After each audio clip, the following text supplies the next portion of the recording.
Gretchen, tell us about yourself. Who are you? I am a longtime private chef of the rich and sometimes famous. Why are you willing to do this? Given your credentials, why are you willing to do something as silly as this with me? Have always loved vegetables. My entire passion in life has been vegetables. I have been a vegetarian most of my life, and it was always because I loved vegetables more than meat. I've just always been passionate about vegetables, and I'm stoked to be able to join with Rachel and teach you how to make vegetables the center of your plate and make them really fun and enjoyable and take them international flavors and just have fun. Rachel harvested these incredible wine cap mushrooms from her garden, the very first ones that came in. You can see this from the size of my hand how big they are. We're making a risotto from it. We were planning on cutting up the stems and using them as a rice replacement, but they did open up all the way, so the stems are a little bit tough. However, they're definitely not lost. We're going to make an incredible stock with them. As you can see, the hollow parts is still pretty tender, so I'm going to chop those up and add them to the risotto itself. We're also prepping them by scraping out a lot of the gills. This is up to totally personal preference. Gills can be spongy, sometimes bitter in flavor, and then they'll also make it much darker, muddier appearance.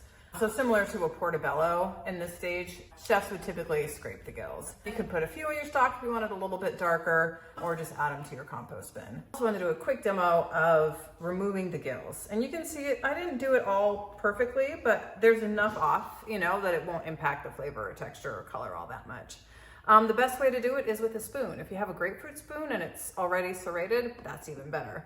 But you literally are just going to be rubbing and scraping it off, just like that. The other things we're adding to the stock, however, my cooking school instructors would shudder at this particular arrangement of items that I'm adding to my stock, because we were never supposed to add, as they called it, garbage to the stock. However, these are all incredible bursts of flavor that can be composted after the stock is cooked, and you might as well get flavor from them for free. What I have here to add to the stock that normally would be thrown away are the very tops of green onions. And then we've got the core of an onion, the very top of an onion that you cut off and don't use, and then these kind of funny bits. A little bit of peel, it's not that big of a deal. It's gonna add a nice rich color. Okay. Garlic, same thing. We've got that great garlic peel, which has got, honestly, a lot of garlic flavor. We've got the bottom of the cloves that you cut off. We have those little ones that are caned to peel, right? We're just gonna use them there. We've got a couple tomato cores. You don't wanna go overboard on the tomato, but a little bit of tomato flavor is nice, and you might as well. And then we have some herbs. We're going to be adding some of these herbs to the risotto at the end anyway. We've got some sage stems, and parsley stems. Parsley stems have an incredible amount of parsley flavor, and they're often just thrown away. So we're going to add a little bit of nice rich flavor to that. So once we had all our veggies in the pot, we covered it with water, brought it to a simmer, and simmered it for about 30 minutes. Any longer than that, and the flavors start to muddy, especially when you use such fresh herbs and things. So really keep that time much lower than you would expect with a traditional meat bone stock. And then you can turn the heat off and let it all just hang out together for a couple hours and strain it and refrigerate it overnight if you're going to be refrigerating it. We've reheated it. For a risotto, you definitely want it just under a simmer to keep the risotto cooking. We've got all our risotto prep. We've got our stock that was up to a boil and turned it back down just so you can see it nice and steamy. I've had a pan preheating on low. We'll go back up to medium and have all our ingredients ready to rock. We're going to start by adding a little bit of a blend of extra virgin olive oil and a little knob of butter to the pan. And we're going to actually start by adding the mushrooms. Every other risotto, I start with the onions and garlic. But here, the mushrooms take longer to really get enough color, and they're going to release a lot of moisture to begin with. We're going to start by getting these really nicely sauteed. Add some salt, because salt will help to bring that moisture out, and some pepper. It's really important to season every step in this recipe so that you can just build all that flavor up.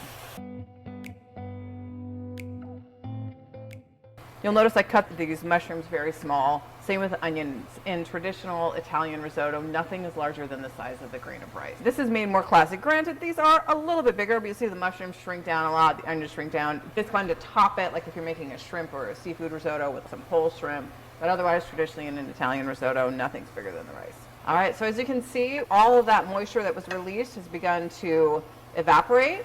So now is a great time to add the onions and garlic. Before we do that, I'm going to add another little knob of butter or a little splash of oil to really make sure those onions don't stick. And again, we're going to salt it just a bit to help those veggies release their moisture. Risotto is definitely one of these things where every little step you take at this point is going to benefit the future dish or the finished dish. All the little bits of love. I don't mind a little bit of color on the onion at this point. In Italy, though, they would be horrified at the thought of any color in your onion risotto. You're supposed to have it very neutral. So you can see the onions are really starting to soften, get some good translucence.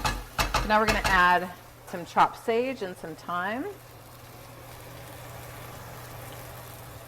to especially bring out some of the nuanced flavors of the mushroom. We're going to finish with a little parsley too for some color and brightness. I had to stop myself from adding any rosemary because it would just be way too Scarborough fare. Once we get our herbs in, we're going to add our rice. Totally up to preference. From experience, I've done enough. I'm like, yeah, it'll probably be about enough stock for that much rice. Actually, I'm going to add a little bit more. We'll expand. In traditionally Italian, you would just do a very light toast because you don't want to change the color of the finished product by adding too much brown.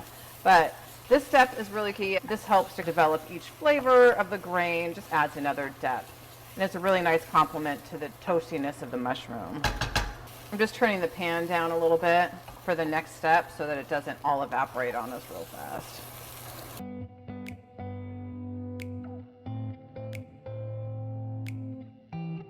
So we've got the rice toasted up nicely. We're going to add our white wine.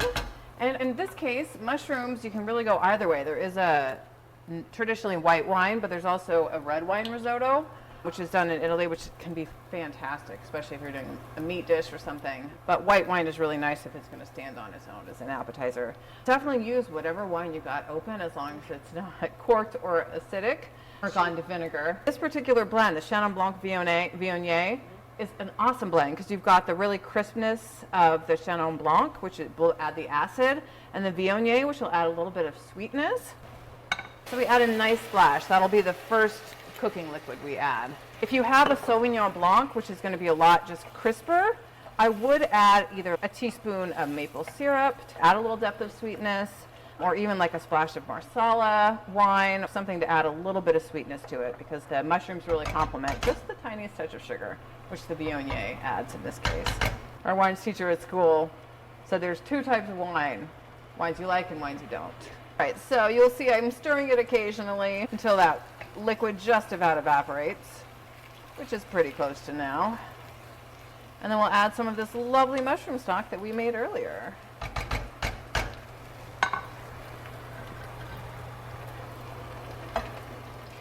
Ladle if you're more comfortable. This is a little bit heavy on that pour. I would have maybe done a little bit less, but that's pretty good. As you can see, I think it's important to not be so stuck on rules when it comes to cooking. I think there's a lot of play, a lot more flexibility than we're given. Even in baking, I'll tell you, it's like crucial. But once you learn some basic ratios and things, there's so much opportunity to play. And I think that brings a lot more joy and interest in food and makes it from less of a chore into something pleasurable. Okay, so you see the liquid is just about fully evaporated here, so we're going to add the next batch. And as far as stock goes, yeah, we made the mushroom stock, which is a great use of leftovers or things that otherwise might be going to waste or just your compost. And I do like to keep the flavors pretty pure, which is why I didn't use a chicken or a beef stock. Like this way it's just pure mushroom. But I did want to mention the one addition that would be really nice complement to this is and one that you don't normally think to add to stocks is corn cob. Corn cobs have a ton of flavor. If you're making a corn risotto, it's next level, but it does add, again, that little bit of sweetness, which is a really nice complement to the earthiness of the mushroom. All right, so we're just about there with the next batch of liquid.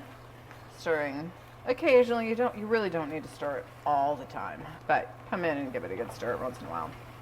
I did want to mention too that we are using the traditional arborio rice. You can use carnaroli too, or if you follow a low carb diet, there's all kinds of awesome options to use. Cauliflower is the most known and most classic.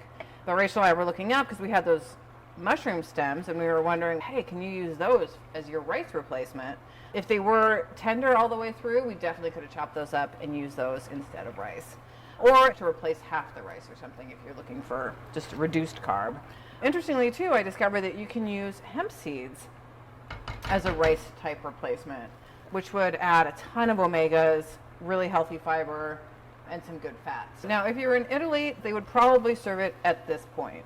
Growing up, my favorite food was risotto, and I was lucky enough to get to go to Italy sometime, and that was on the top of my list. Just, I can't wait to try real risotto Milanese, and ordered at a cafe and was so disappointed that it was downright crunchy. Like you hear al dente and you're like, wow, yeah, legitimately crunchy. So it would be served then, but in America, we like it a little softer. So I'm gonna add the rest of this liquid and for the final dose there. Now we're gonna finish it up.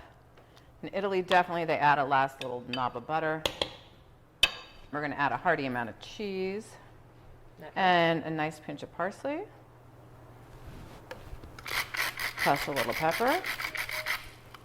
And check your seasoning for salt here too, once your cheese goes in. Traditionally, it does have this more soupy kind of flavor because by the time you serve it and bring it to the table, it will have absorbed. Yeah. Okay. It should flow on the bottom of the plate. Like again, in America, we see it in mounds, but traditionally it's more. It spreads out. Okay. Yeah. So we're gonna let that sit. Top it with a little more Parmesan.